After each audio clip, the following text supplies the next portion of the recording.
और मैं समझता हूँ यही वो इशू हैं जो कि आज पाकिस्तान के जो हालात हैं, जो आज पाकिस्तान के कबायली लोग हथियार उठाने पर मजबूर हो गए। वो कौन लोग हैं जिनका ये काम है अमन कायम करना, लेकिन वो हमें को दिखाते कुछ और बिहाइंड द सीन कुछ और होता है। 70 से 80 अटैक जो कि रिपोर्ट हुए हैं, सबसे ज़्यादा टॉप पर बलूचिस्तान है और KPK है।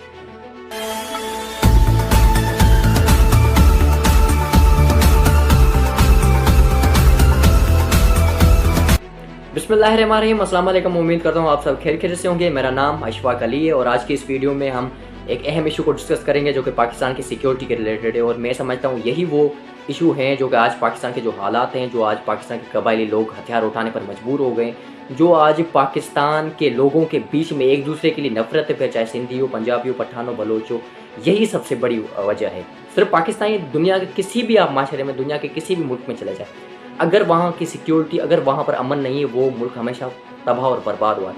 बड़ी बड़ी मिसालें हमारे सामने हैं, फिर चाहे ईरान है, लिबनान है, कोई भी XYZ कुछ भी ले ले। क्यों? क्योंकि वहाँ पर अमन नहीं है। तो आज की इस वीडियो में हम कोशिश करेंगे कि वो कौन लोग हैं जिनका ये काम है अमन कायम करना, लेकिन वो हमें को दिखाते कुछ और बिहाइंड द सीन कुछ और होता है। मैं इस वीडियो में आपको एक रिपोर्ट भी बताऊंगा जो आप अगर सुनेंगे आप खुद परेशान हो जाएंगे कि एक तरफ हम क्लेम करते हैं कि we are the nuclear state और दूसरी तरफ हमारे मुल्क में ये हाल रहा है। इस साल 2025 में सिर्फ 4 महीने हुए हैं। इस साल मैं आपको रिपोर्ट बताऊंगे कि पाकिस्तान में टेररिस्ट अटैक कितने हुए हैं। और ग्लोबल रैंक के जो है रैंकिंग है उसमें भी आप देख सकते हैं, इंटरनेट पे पड़ी है, वहाँ पर पाकिस्तान सेकंड नंबर पे। किसके लिहाज से?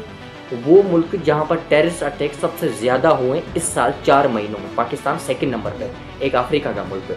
तो आप इमेजिन कर सकते हैं कि ईरान भी हम मतलब इराक भी हमसे पीछे हैं, मतलब वहाँ पर अफ़गानिस्तान भी हमसे पीछे हैं। पाकिस्तान नंबर सेकंड पर है जहाँ पर सबसे ज़्यादा टेररिस्ट अटैक हुए हैं। और मैं आपको अभी बताता हूँ कि पाकिस्तान में अभी तक, इस साल की बात कर रहा हूँ, सिर्फ 4 महीनों में टेररिस्ट इंसिडेंट के वाक़या जो रिपोर्ट हुए हैं वो तकरीबन 70 से 80 हैं। आप इमेजिन कर सकते हैं कि एक तरफ हम क्लेम करते हैं कि भाई हमारे मुल्क में काफ़ी बेहतरी आ गई, अमन आ गया, दूसरी तरफ हालात तो कुछ और है। 70 से 80 अटैक जो कि रिपोर्ट हुए हैं, सबसे ज़्यादा टॉप पर बलूचिस्तान है और KPK है। तो यहाँ पर सीन कुछ और है, रिपोर्ट्स कुछ और है, हालात कुछ और हैं। तो अजीब बात है, मतलब यहाँ पर कोई सवाल उठाने के लिए तैयार नहीं है। और सबसे ज़्यादा नाअहली इसमें किसकी है? सबसे ज़्यादा नाअहली हमारी मीडिया, हमारी सोशल मीडिया और स्पेशली हमारे सहाफ़ी इस चीज़ को खुलकर डिस्कस नहीं करते, डीप में डिस्कस नहीं करते, डीपली डिस्कस नहीं करते। यहाँ पर प्रोग्राम होने चाहिए, यहाँ पर डिस्कशन होनी चाहिए कि भाई कौन है, कौन इसका जवाब देगा। तो यहाँ पर ये हालात हैं। अभी तक पाकिस्तान में तकरीबन, मैंने आपको ऑलरेडी बताया दिया कि 70 से 80 अटैक हुए हैं जो कि रिपोर्ट हुए हैं। अब मैं आपको डेट भी बताता हूँ, वो जगह भी बताता हूँ कि कौन कौन से इलाके, कौन कौन से डिस्ट्रिक्ट वो हैं जहाँ पर ये टेररिस्ट अटैक हुए हैं। टेररिस्ट की बात कर रहा हूँ। अगर इस साल में ले लूँ, जनवरी से अगर ले लूँ तो 4 जनवरी को तुर्बत बलूचिस्तान में अटैक हुआ था।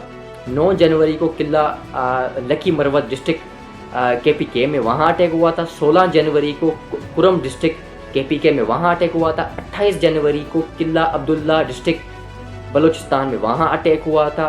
फिर फरवरी में चले जाएँ तो फरवरी 3 में ये अटैक जमरूद KPK में अटैक हुआ था। 6 जनवरी को हुआ था करक KPK में, वहाँ अटैक हुआ था।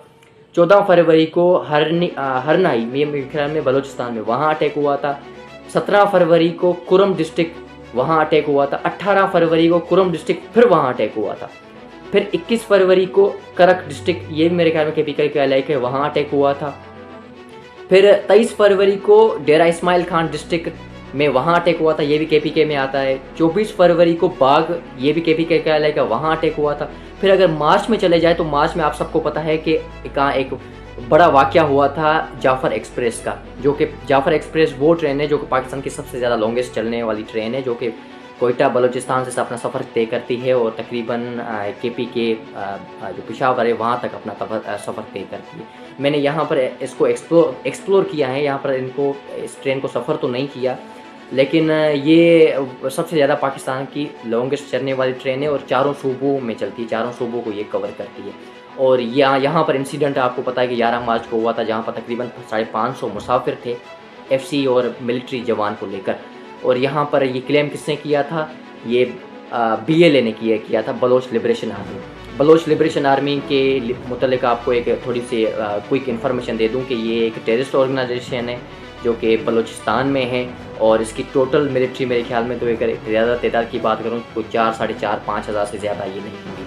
और ये एक 2006 में मेरे ख्याल में बनी थी, और ये वो ऑर्गेनाइजेशन है जो कि पाकिस्तान, चाइना, यूरोपाई साइड, अमेरिका सारे ये क्लेम करते हैं कि भाई ये एक टेररिस्ट ऑर्गेनाइजेशन है।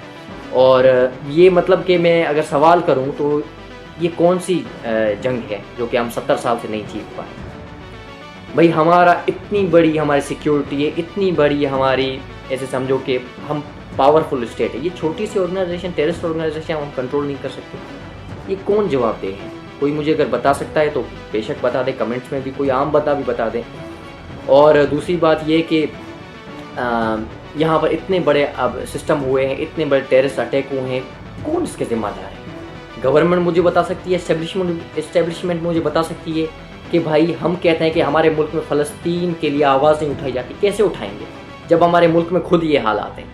मुझे कोई शौक़ नहीं है कि ये रिपोर्ट, ये वीडियो बनाने के लिए, ये हालात बताने के लिए कि मेरे भाई ये वो इशू है जो हम अगर दुरुस्त नहीं करेंगे तो हमारा मुल्क तबाह और बर्बाद होगा। फ़लस्तीन, कश्मीर तो दूर की बात, हम पाकिस्तान को भी नहीं बचा सकते अगर ये हालात रहे। 70 सालों से ये हालात हैं, अगर ये हालात ठीक नहीं होंगे तो आगे और 70 साल हमें यही सीन देखना पड़ेगा, यही हालात देखने पड़ेंगे जब हम अपने लोगों की राय की अहमियत नहीं करेंगे। बलूचिस्तान में आज क्यों हालात ख़राब है? KPK में आज लोग क्यों नफ़रत करते हैं एक दूसरे से, दूसरे सूबों से, दूसरी साइड से, ख़ास करके स्पेशली जो पंजाब की साइड है, क्योंकि वहाँ पर थिंकिंग ये है, और उनकी थिंकिंग कहीं जगह पर सही भी है। वहाँ पर ये सोचें कि भाई ये हमारे हक पर कब्ज़ा करते हैं। अभी भी 6 कैनाल का सिंध में सिस्टम चल रहा है, किसकी वजह से? इसमें लोगों की कोई गलती नहीं है, इसमें सिर्फ हमारे इदारों की और हमारे जो गवर्नमेंट की, वहाँ उनकी गलती है। तो भाई अगर आप, वही मुल्क तरक्की करता है जो अपने लोगों की अहमियत को, लोगों की राय को अहमियत देता है, लोगों से ही मुल्क चलता है। जब हमारे जो हैं लोग, हमारी गवर्नमेंट और हमारे इस्टेब्लिशमेंट, ये अगर तीनों लोग एक पेज पे नहीं होंगे, वो मुल्क कभी तरक्की नहीं करेगा, किसी मुल्क में चले जाए। नहीं सिर्फ पाकिस्तान की राय को अहमियत देता है, लोगों से ही मुल्क चलता है। जब हमारे जो हैं लोग, हमारी गवर्नमेंट और हमारे इस्टेब्लिशमेंट, ये अगर तीनों लोग एक पेज पे नहीं होंगे, वो मुल्क कभी तरक्की नहीं करेगा, किसी मुल्क में चले जाए, नहीं सिर्फ पाकिस्तान में। तो आप लोगों की अहमियत की और लोगों की राय की अहमियत दें, और दूसरी बात कि उनको आगे फैसिलिटेट करें। स्पेशली बलूचिस्तान की मैं बात कर रहा हूँ, वहाँ पर हद से ज़्यादा जुल्म है, वहाँ पर सारे सिस्टम है, और वहाँ पर उनकी रिसोर्स पर उनका हक नहीं है। ताज्जुब की बात है। उम्मीद करता हूँ इससे हम कुछ सीखेंगे और हमारे हालात और कुछ बेहतर होंगे। Thank you so much. Pakistan, पाइंदाबाद।